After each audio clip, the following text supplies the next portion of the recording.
Hey, my name is Tim Sae Koo, a recovering Type A and aspiring Type B heart-led leader. After selling my first tech startup in Silicon Valley due to personal misalignment in 2018, I am now backpacking around the world for a year with the intentions of healing myself, recharging my battery, and seeking what problem pains my heart to see exist. I'm here to take you on my journey, to stay in touch with you all, and share my learnings to open up new gateways of inspiration and awareness. Hello, and welcome to week 11 of my world backpacking travels around the world this year. And greetings from Colombia. So for week 11, I started this month of really deep self-work by kicking it off with experiencing 3 different nature medicine. These medicines include ayahuasca, plant medicine, kambo, which is the toad medicine, and pedro, which is the cactus medicine. So I kicked off the week with the ayahuasca ceremony. This was my 9th ceremony now. This was very different from all of them because these two were a couple that would be facilitating this ceremony, and it would be very, very intimate. There were just 3 participants, including myself, in this very intimate circle ceremony.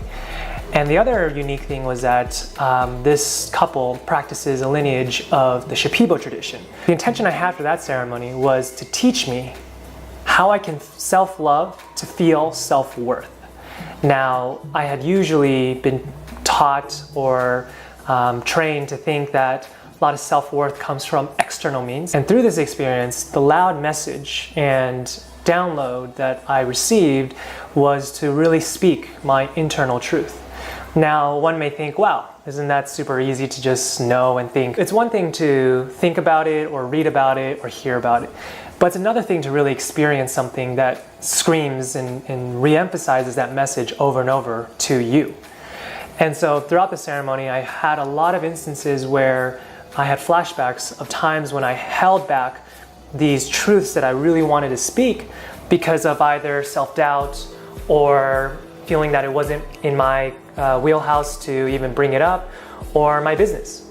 And while I still respect all of those reasons, I think there's a great balance to really be able to speak your truth, to honor your highest self, and a practice of self-love for yourself while not expecting a certain response or expectation of a response from the recipient. So these people in my mind came up to really engage in conversations and share things that I've either held or decided not to tell because of whatever reason, and bring it up, and coming from a place of true love for them and as an act of self-love to not hold it in, to be able to speak that.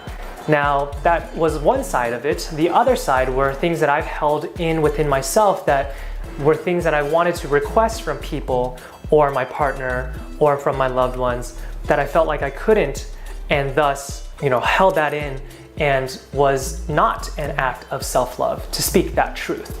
And so after all these downloads and beautiful messages, I have started and continually speak my truth to those around me.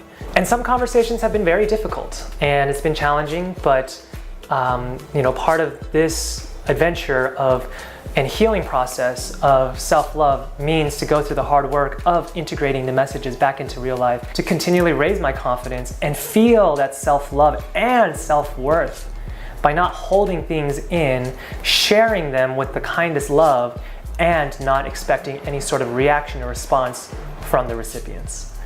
So that was my ayahuasca ceremony. The next day I decided to sit with kambo, which is the toad medicine, or otherwise known as the vaccine of the forest. It's one of the most natural ways to cleanse your inner body. How the process works is that you drink 4 liters of water prior to the experience. Once that's done, the shaman will burn 3 holes, typically on your left arm bicep area, and then apply the secretion of this Amazonian toad onto those burned spots. And then the application of the medicine begins. For me, the reason I decided to do this was under the intention of really releasing anything that does not serve me anymore, as well as continually doing the work of this kind of plant medicine and transformational work with these plant medicines by surrendering to this new medicine that I had never tried. So with the intention of really releasing anything that does not serve me anymore from a spiritual side, as well as a physical side, purging everything that is toxic in my body, and the intention of doing the work, I stepped into this, and wow, what a challenging but profound experience as well. So as the medicine was applied on my arm, I started to feel it crawl through my body, and my face and head started to get a little warmer and started swelling. Now, I was educated that this was typical flight or fight response from the body when poison is applied into the body. So within a few minutes, I started to purge, and this was flowing streams of purging from the 4 liters of water you had drank prior to this experience.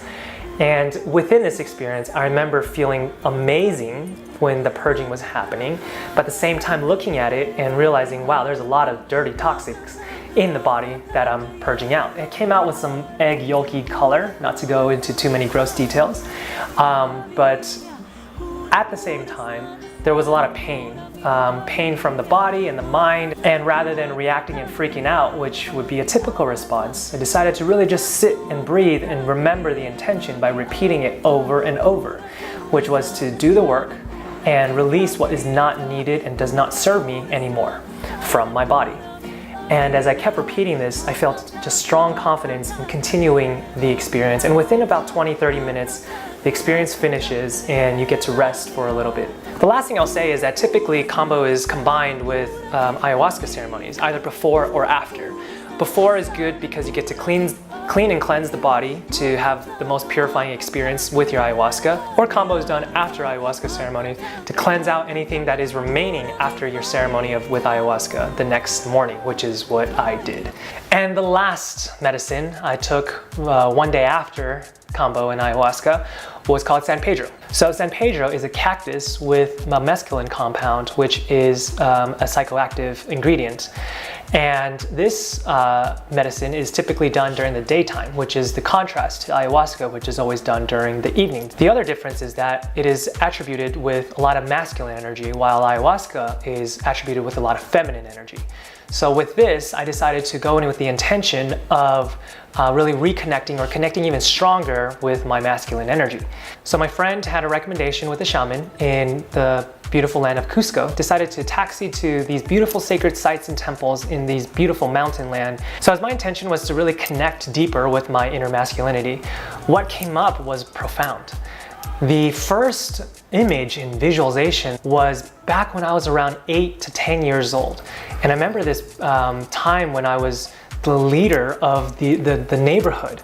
I would call people out to come play, and we would come up with new games within our imagination, and I would be leading the whole thing. And I just remember that was probably, and I was asking myself why that message or memory came up, and for me it really showed that that might have been the first time I really felt like I was connecting with this masculinity of creating belonging and bringing people together and then playing and leading. And so that was just so beautiful to be reminded that sort of memory to carry forward, to be able to connect with my masculinity more is to create belonging, create groups, invite people over, host events and gatherings that are intentional, and just really allow people to have that feeling of beautiful, true, authentic belonging and connections. Other ideas that came up to really connect with the inner masculinity included honoring the divine feminine. As I was raised by many, many women in my life, I have a deep, deep respect for that. Creation was a powerful one. Creating with our hands and our minds and from our hearts is a very powerful message that I received to really connect with that masculinity as well. Protecting nature and loved ones. And this one was fascinating because we were immersed in so much nature. To see all that nature, I felt this calling to preserve it as much as possible within the practices of my daily habits. And lastly, the most profound message was this reaffirmation and reconfirmation that I was walking my path of truth, and to feel confident with that and not to doubt it and walk strongly moving forward. I was looking around the whole nature scene, and there was just tons of stones, and it was just a powerful reminder that these stones had been here for probably thousands of years, standing resilient with strength. And that feeling connected with me within my own masculinity, to feel confident again, to feel that strength and to feel that resilience and walk the path that I am, which translates to serving change makers around the world to really support them in their transformation through accelerated ancient modalities like plant medicine. So there was a plant that was seeded in my mind as well, which was to connect and reconnect with my father that I have not seen for many, many years. My mother and father had divorced when I was 2 years old, so I never grew up with him, nor ever really talked with him except 2 times in my life. And the idea of this, I believe, translated into this really tough act of really forgiving the past as an act and strength of my masculinity. And I'm genuinely interested in seeing how this plays out. If you have any advice on connecting with parents that you have not seen in a very long time, absolutely open to hearing them. Feel free to message me or leave comments in the comment section below. Overall, I think San Pedro is a beautiful medicine. It's a powerful way to see nature as one of our best teachers. That was my experience for week 11. I'm open to sharing even deeper thoughts and lessons that came about if you feel called to connect and dive deeper into that. My last recommendation through all of this, from experiencing these many medicines in this short period of time, is put the intention out that you're curious about it and listen to signs from the universe if it points you in that direction. Whether stuff that comes up in your readings or people talking with you about this, those are signs of a calling. Listen to the calling. Then I would really set the intention by meditating on what it is that you want to work on. These intentions, without these intentions, it's really a blank experience because you can be dropped into this world and be so overwhelmed without a specific direction you want to dive deeper into.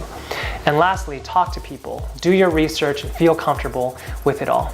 And lastly, I would and ask them if they have any people that they have worked with that they would recommend that you can sit with. And I'd be happy to be a resource if that ever feels called for you. So that's it. That's week 11. We're looking forward to sharing next week, week 12, which was the week of trekking the Salcantay track to Machu Picchu for 5 days. Thanks again. So grateful, and see you next week.